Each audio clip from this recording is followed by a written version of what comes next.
जय Shri Radhe ji, welcome to रंग astro. हस्तरेखा विश्लेषण में हथेली का रंग भी बहुत महत्वपूर्ण है। इसे निश्चित तौर पे काफ़ी ध्यान से देखा जाना चाहिए और समझना चाहिए, क्योंकि ये आपके जीवन में महत्वपूर्ण रोल अदा करता है और आपकी काफ़ी सारी चीज़ों को ये स्पष्ट तौर पे बयां कर देता है यूं ही। तो चलिए इसके बारे में जानते हैं कि किस तरीके से आपके जीवन को प्रभावित करता है। सामान्य तौर पे आप देखेंगे तो हथेली में कुछ खास स्थिति देखने को मिलती है। जैसे कुछ हथेली में आपको गुलाबीपना दिखेगा, यानी कि गुलाबी रंगत दिखेगी, कुछ में लालिमा बिल्कुल दिखेगी, कुछ ऐसे होंगे जिसमें पीलापन दिखेगा और कुछ ऐसे होंगे जिसमें चितकबरी स्थिति दिखेगी। जैसे कि इस हथेली में कहीं पे लाल, कहीं पे पीला, कहीं पे गुलाबी, ऐसे धब्बेदार स्थिति। देखो, जब भी लालिमा युक्त होती है कोई हथेली तो एक बेहतर स्थिति को दर्शाने का काम करती है। ये स्थिति दिखाती है कि व्यक्ति हमेशा अपने जीवन में सकारात्मकता के साथ आगे बढ़ रहा है। कहीं भी किसी भी प्रकार की कमजोरी, कहीं भी किसी भी प्रकार का लचीलापन, कहीं भी किसी भी प्रकार का आलस्य वो अपने जीवन में नहीं दिखा रहा है और बिल्कुल तेजी के साथ जो उसका गोल है, जो उसका लक्ष्य है, उसे प्राप्त करने के लिए वो केंद्रित है। वहीं अगर गुलाबीपन आ जाता है तो उसमें वो एवरग्रीन हो जाते हैं। वहाँ पर सदा बहार स्थिति एक व्यक्ति के जीवन में देखने को मिलती है।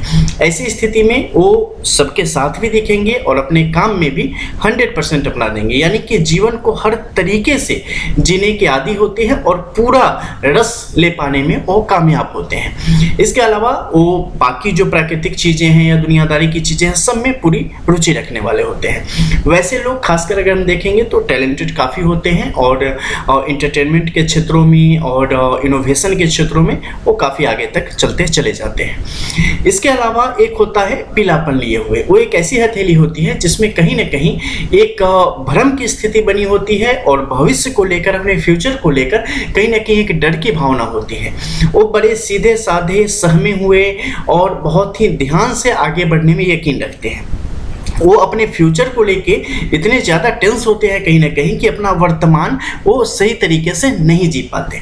इसके अलावा होता है एक चितकबरा स्थिति। ऐसे लोगों की सबसे बड़ी समस्या क्या होती है कि ये लॉन्ग टर्म प्लान नहीं बना पाते, एक दूरगामी प्लान बना के अपने जीवन को आगे नहीं बढ़ा पाते, ज़्यादा दूर तक नहीं सोच पाते, ज़्यादातर समय भावुकता में बहते चले जाते हैं और एक मतलब जो होता है ना, एक डर की भावना इस तरीके से जिसमें इन्हें हमेशा लगेगा कि हम कहीं अकेले न पड़ जाए, कहीं फिनेंशियली हमारे लिए चीज़ें बहुत मुश्किल ना होती चली जाए, कहीं हमारे जीवन पर कोई संकट ना आ जाए, कहीं हम किसी अपने परिवार का पालन पोषण करने में नाकामयाब ना हो जाए, कहीं हमारे लिए चीज़ें जो आज हमारे पास है कहीं हमसे कोई छीन न लेवे।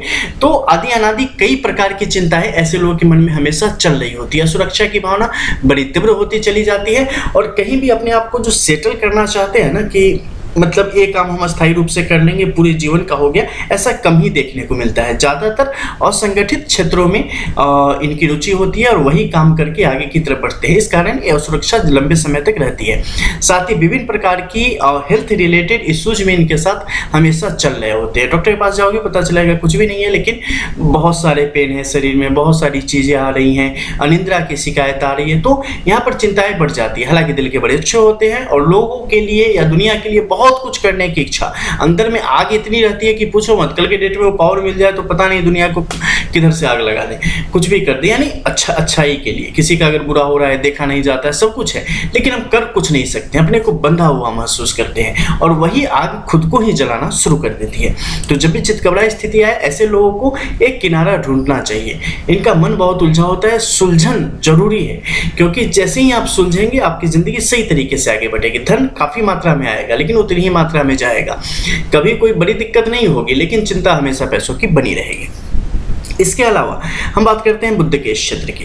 बुद्ध के क्षेत्र में भी कुछ चीज़ों को देखना आपके लिए अत्यंत आवश्यक है। अगर ये क्षेत्र उभार के साथ यहाँ पर मौजूद है तो आपको देखना होगा कि उभार में टॉप पर यहाँ लालिमा की स्थिति कैसी है। अगर वो बिल्कुल लाल बुंद है, यानी कि बहुत ही बोल्डली आपको कलर यहाँ पे दिख रहा है, तो ऐसे लोगों को सावधान हो जाने की जरूरत है, क्योंकि जिंदगी कभी भी आपकी परीक्षा लेने के लिए खड़ी हो सकती है और आपकी बौद्धिक क्षमता अगर सही तरीके से काम वहाँ पर नहीं कर रही है, चीज़ों को आप सही तरीके से नहीं समझ पाएंगे तो परिस्थितियां आपके हाथों से निकलती चली जाएगी, यानी खुद से आप खुद को नुकसान पहुंचाने की स्थिति में चलते चले आते हैं। वहीं अगर इसकी सामान्य स्थिति है और यहाँ की रंगत मान लो कि हल्का गुलाबीपना यहाँ पे बना हुआ है, क्योंकि पूरी हथेली में भी देखेंगे ना तो कुछ खास क्षेत्र में आप हमेशा देखेंगे रंगत भरी हुई और कुछ क्षेत्रों में देखेंगे कि एकाएक बदरंग होना शुरू हो जाता है, बेरंग होना शुरू हो जाता है। तो यहाँ पर अगर बुद्धि की सामान्य स्थिति में अगर गुलाबीपने की जैसी स्थिति आती है तो ऐसे लोगों को निश्चित तौर पे अपने बुद्धि के साथ आगे बढ़ना चाहिए, अपनी कार्य योजना के साथ आगे बढ़ना चाहिए, आपके लिए सफलता के योग बनते चले जाते हैं। उसी प्रकार से अन्य क्षेत्रों में भी रंगत के आधार पे आप उनका चयन कर सकते हैं कि वो चीजें आपको कहाँ लेते हुए चली जा रही है। अब हम आते हैं कुछ रेखाओं पे।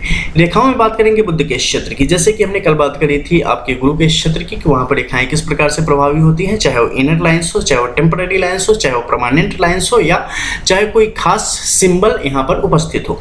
अब जैसे कि इस हथेली में यहाँ पर आप देख सकते हैं कुछ रेखाएं हैं जो कि नीचे से ऊपर की तरफ चलती चली गई है, ऊर्ध्व रेखाओं के रूप में, यानी कि टॉप पे जा रही है, ठीक है। और ऊपर से इधर से देखेंगे तो आप पाएंगे कि कुछ रेखाएं हैं जो कि यहाँ पर अर्धव स्थिति की तरफ भी बढ़ रही है, कुछ ऊर्ध्व की तरफ भी बढ़ती चली जा रही है। जैसे इस रेखा को अगर देखेंगे तो यहाँ पर अर्धव रूप में, यानी ऊपर से नीचे की तरफ बढ़ती चली गई है। जो बाहरी रेखा है उसने इतना ज्यादा यहाँ पर किनारा प्राप्त कर लिया है कि दूसरे के क्षेत्र में इसने घुसपैठ करी है, और एक घुसपैठ इसके लिए बड़ी मुश्किलों का कारण यहाँ पर बनता है। और जब भी ऐसी स्थिति आती है, यानी कि कॉर्नर के क्षेत्र में जाएंगी, जातक के फैसले कई बार उनके भविष्य पर प्रश्न चिन्ह करा कर देंगे और उनके फैसलों को गलत साबित कर देंगे, जो कि उन्हीं के भविष्य के लिए बुरी साबित हो जाएगी। तो ऐसे लोगों को पनपाने का काम करती है। ऊपर से रेखाएं नीचे की तरफ आई, ये क्या बता रही है कि हाँ, हम लगातार कुछ निर्णय ऐसे होंगे जो कि गलत तरीके से लेते चले जाएंगे, चाहे उन चीजों को हम समझें या ना समझें। कई बार बाकी रेखाएं बता रही हैं कि हम कई बार एक से साथ कई सारे अन्य क्षेत्रों में अपना फैलाव कर लेंगे। मान लो कि एक जगह हमें नुकसान हो रहा है तो क्या होगा, हमें सावधानी से कदम बढ़ाना चाहिए, लेकिन नहीं, हम 2-3 जगह कर लेंगे तो कहीं ना कहीं से तो फायदा आएगा। इस चक्कर में क्या होता है, सब कभी कभी निकल जाता है। तो यहाँ की स्थिति यही बता रही है कि थोड़ा थोड़ा कोई एक विभाग देगा, लेकिन ज्यादातर डूबे रहेंगे। ओवरऑल अगर हम देखते हैं तो परिस्थितियां वहां पर नुकसान का कारण बनेंगी। अब ये जो रेखाएं हैं ना, यहाँ कई चीजें दिखा रही हैं। ये तो सबसे पहले आपके अलग अलग क्षेत्रों में जो आपका प्रतिनिधित्व है उसे भी दिखा रही है, आपका इन्वेस्टमेंट भी दिखा रही है, साथ ही आपकी जो बौद्धिक क्षमता है, एकेडमिक रूप से आप चीजों को जो करने की आपकी जो विशेषज्ञता है उसे भी दिखाने का काम कर रही है, साथ ही बुद्धि विवेक के ह्रास की स्थिति को भी दिखा रही है, और दूसरों के साथ जो आपका कम्युनिकेशन है उसे भी दिखा रही है। यानी कि एक रेखा आपके यहाँ पर कई तरीके से काम करती है। जैसे कि एक होता है ना हर्डे, एक आता है, एक मतलब फल होता है, उसे क्या है कि अगर पेट खराब है ना तो दे दो उसे, पी लो, तो वहाँ पे क्या हो जाएगा कि वो भी ठीक हो जाएगा। और अगर बहुत ज़्यादा मतलब ऐसा है कि आप नहीं जा पा रहे हैं टॉयलेट, तो वो अगर खा लो तो फिर आप वहाँ भी जा पाएंगे। यानी कि वो कॉन्स्टिपेशन को भी खत्म करता है और अगर पेट खराब है तो उसे भी ठीक करता है, दोनों काम कर देता है। उसी प्रकार से यहाँ की रेखाओं का क्या है कि ये दोनों रोल निभाएगी, यानी कि आपके जीवन में किस क्षेत्र में आपको ले जा रही है वो भी दिखाएगी, और किस क्षेत्र में आपका किस तरीके से योगदान मिल रहा है वो भी दिखाएगी। तो दोनों तरीके से रेखाएं दिखा रही है कि यहाँ पर ये सारी रेखाएं जो है ना भटकाव की तरफ बढ़ गई हैं और थोड़ी सी ज्यादा हो गई है। जैसे सेल्स बहुत ज्यादा बढ़ते हैं बॉडी में आपके तो ल्यूकेमिया की तरफ लेते हुए चले जाते हैं, उसी प्रकार से जब रेखाएं बहुत ज्यादा घुसपैठ करनी शुरू करती हैं तो वो आपको कहीं ना कहीं दिग्भ्रमित कर देती है और आपके लिए परेशानियों को बढ़ा देती है। इसके अलावा कुछ अन्य रेखाओं की स्थिति देखेंगे जो यहाँ पर भूले भटकी स्थिति में आगे की तरफ बढ़ रही है। ऐसी स्थितियां भी आपके हक में नहीं जाती हैं, इसलिए जब भी 2 और 3 से ज्यादा रेखाओं की स्थिति और खासकर उसमें अर्धव रेखाएं यानी डाउन वाली रेखाएं 2 से ज्यादा हो तो व्यक्ति को समझ जाना चाहिए, राय मशवरा करके बहुत दूर का सोच के उसके बाद उस फैसले पे आगे बढ़ना चाहिए। अब देखो उंगली पर गौर से देखोगे तो पाओगे छोटी छोटी रेखा है ना, अभी ऊपर आपको दिखेगा नहीं, वो ऊपर तक चलती चली जा रही है। जब भी रेखाएं उल्टी दिशा में जाती है ना आपके लिए बड़े नुकसान को लाती है। तो जब भी किसी की हथेली में पतली महीन रेखा राधे ऊपर की तरफ आपको जाती हुई दिखाई दे तो भी सचेत हो जाओ, क्योंकि इसका मतलब है कि किस्मत कहीं ना कहीं वहां पर आपका साथ जिस तरीके से देनी चाहिए नहीं देना चाह रही है या नहीं मिल रहा है। अब हम बात करेंगे यहाँ पर सूर्य के क्षेत्र की। कई सारे लोग देखते होंगे कि उनका मध्य का क्षेत्र यहाँ पर बिल्कुल दबा हुआ है अंदर की तरफ और यहाँ पर बीच में एक छोटी सी लकीर है। जब भी इस लकीर की स्थिति बनेगी आप भविष्य के लिए बड़े आशावादी रहेंगे, लेकिन साथ ही मन में एक डर हमेशा साथ में आपके बैठा रहेगा। आप बहुत कुछ करना चाहेंगे, बहुत सारे प्लानिंग करेंगे, लेकिन जो जब करने की बारी आएगी तो शायद 1-2 प्लान है जिसे आप ले आओ, जमीन पे धरातल पे ले आओ, लेकिन उसमें भी लाने के साथ साथ लाने के समय जो एनर्जी रहेगी, जो जोश रहेगा, जो प्लानिंग रहेगी आपकी भविष्य को लेकर, वो लाने के साथ साथ खत्म होती चली जाएगी और 2-4 महीने में पूरी तरीके से खत्म हो जाएगी। आपको पता चलेगा कि नहीं, आपने इस पर पहले से कुछ स्टडी करनी चाहिए थी, उसके बाद चीज़ों को करना चाहिए था। ऐसी परेशानी बड़ी आती है। प्लानिंग बहुत ज़बरदस्त कर लेते हैं, लेकिन खुद के लिए जब यूटिलाइज करने की बारी आती है तो आप सही तरीके से नहीं कर पाते हैं। दूसरे को मशवरा देने में ऐसे लोग काफ़ी अच्छे होते हैं, विभिन्न समसामयिक विषयों पर इनका ज्ञान बहुत अच्छा होता है, लेकिन अपने हक में चीज़ों को सही इस्तेमाल कर पाने में कहीं ना कहीं पीछे रह जाते हैं। इसके अलावा चीज़ों को किस प्रकार से किया जाए, इसमें भी ये भ्रम के शिकार यहाँ पे बने रहते हैं और कई बार अच्छी प्लानिंग होने के साथ के बाद भी अच्छे लोगों का न मिल पाना इनके लिए बड़ी मुसीबत होती है। इसके अलावा लोगों का भरोसा भी आप पर कहीं ना कहीं काफ़ी कम होता चला जाता है, जिस कारण आपके जीवन में यहाँ पर समस्या आती है। आत्मबल आपके अंदर बहुत अच्छी मात्रा में भरा होता है, लेकिन कार्य योजना को पूर्ण कर पाने की क्षमता कहीं ना कहीं आपके अंदर कम होती है। लोगों को अपनी तरफ अट्रैक्ट करने की क्षमता इन लोगों की काफ़ी होती है, लेकिन उससे अपने हक में कुछ कर ले पाने की क्षमता काफ़ी कम होती चली जाती है। ऐसे योग स्पष्ट तौर पे आप देखेंगे। इस सारे जो भी लक्षण बताएं वो पूरी हथेली के अन्य ग्रहों को देखने के पश्चात बताया जाता है, लेकिन मैं स्पष्ट कर दूं कि एक एक ग्रह क्षेत्र भी, जब आप चीज़ों को बेहतर जानते हैं हस्तरेखा को, तो एक लाइन भी सारी कहानी को स्पष्ट तौर पे बयां कर देने में सक्षम होती है। इसके अलावा यहाँ पर अगर आप देखेंगे तो बहुत सारी स्थिति आपको दिखाई देगी, छोटी बड़ी, जिसने कि आपस में इसे काटा है। जब भी कट्स की स्थिति अगर यहाँ पर जाल के रूप में तब्दील हो जाए तो आपके लिए बड़ी मुसीबतों को खड़ी करती है। ये आपस में जो एक हमारे जो रिश्ते होते हैं ना, कुछ पवित्र बंधन, उनमें समस्याओं को खड़ी कर देते हैं। इसके अलावा विभिन्न प्रकार के आक्षेप की स्थिति आपके ऊपर आती है और आप अपने जीवन को खुद की गलतियों के कारण कई बार बड़ी मुश्किल में, मझधार में फंसाते हुए चलते चले जाते हैं और कई बार चीजें आपकी तरफ खुद दौड़ के आती है और आपको ऐसा लगता है कि मतलब सारी कायनात जो है ना आपके पीछे पड़ी है, पंचतत्व आपके पीछे पड़े हैं और चीज़ों को आपके लिए उलझा रहे हैं। इसके अलावा जाल की स्थिति आ जाना भी आपके दुर्भाग्य की यहाँ पर घोतक होती चली जाती है। इसके अलावा मान लो यहाँ पर कई सारे लोगों का प्रश्न होता है कि यहाँ पर एक से ज़्यादा रेखाएं हैं या एक रेखाएं में कई शाखाएं हैं। देखो, जब भी यहाँ पर शाखाएं ऊपर की तरफ हो और त्रिशूल की स्थिति बनती है, यह आपके दुर्भाग्य को कम करने और आपके सौभाग्य में वृद्धि करने का काम करती है। आपके जीवन को बार बार उठाएगी और बहुत तेजी से ऊपर की तरफ ले जाएगी, चाहे दुर्भाग्य आपको कितना भी नीचे क्यों न धकेल रहा हो, किसी खास ग्रह के महादशा, अंतरदशा, प्रत्यंतर दशा के अधीन। लेकिन इसका जब भी समय आएगा ये आपको फिर से कमल की मनिंदा खिलाने का काम स्पष्ट तौर पे करती है। इसके अलावा अगर इस पर बहुत सारी रेखाएं हो तो उसे भी देखना होगा कि कितनी रेखाएं हैं, अर्धो रेखाओं की अप्स जो आपके लाइन है उनकी कितनी संख्या है, डाउन लाइनों की कितनी संख्या है, उसके आधार पे सफलता या असफलता के बारे में आप समझ पाएंगे। वो रेखाएं भी कितनी बलवती है, कितनी उनके अंदर शक्ति है, जागृत है या नहीं है, टेम्पररी लाइन है, परमानेंट लाइन है, इन सबको भी देखना वहां पर आवश्यक होता है। उसके आधार पर ही वो क्या कोई रेखा बना रही है, सिंबल के रूप में परिवर्तित हो रही है, वो कब हमारे काम आएगी, किस तरीके से हमारे जीवन को प्रभावित करेगी,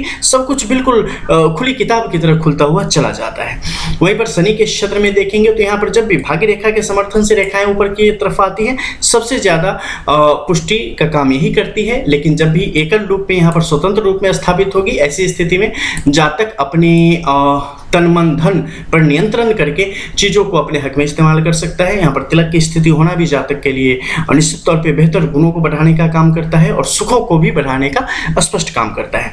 मध्य के क्षेत्र में बहुत सारी रेखाएं होती है जिसके बारे में हम कई दफे जानना चाहते हैं। जैसे क्रॉस की स्थिति की बात करें, निश्चित तौर पर हमारे लिए बहुत ही शुभ है, क्योंकि सामान्य तौर पर एक ही बात समझ जाओ कि क्रॉस अगर किसी के हाथ में आ गया ना, सीधी बात है कि वो बंदा बहुत अच्छा है, बंदी जो भी हो वो बहुत ही बेहतरीन इंसान है, लेकिन समय का सबसे बड़ा गुलाम और मन का सबसे बड़ा गुलाम है।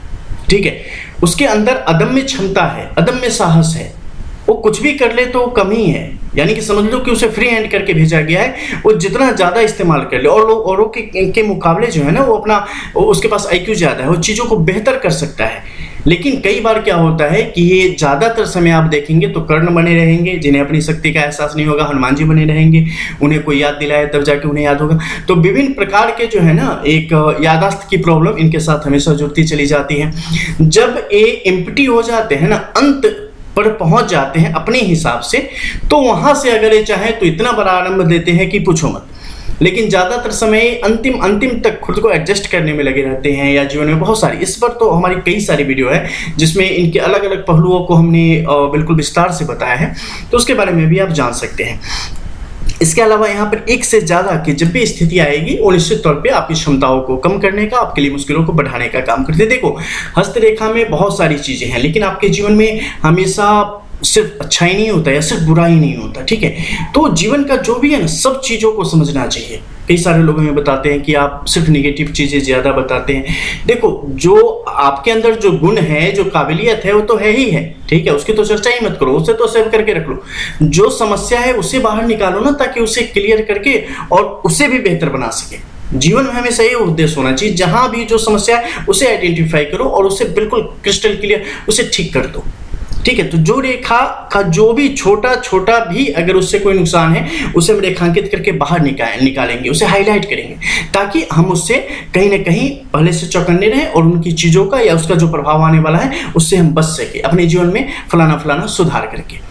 तो इस प्रकार आज आपने जाना कि किस प्रकार से रंग भी हमारी हथेली के लिए कितने मायने रखते हैं और वो किस प्रकार से हमारे जीवन को प्रभावित करते हैं। इसके अलावा बाकी रेखाओं के भी संबंध में मिलते हैं कुछ और नई जानकारी के साथ। तब तक के लिए जय जय श्री राधे।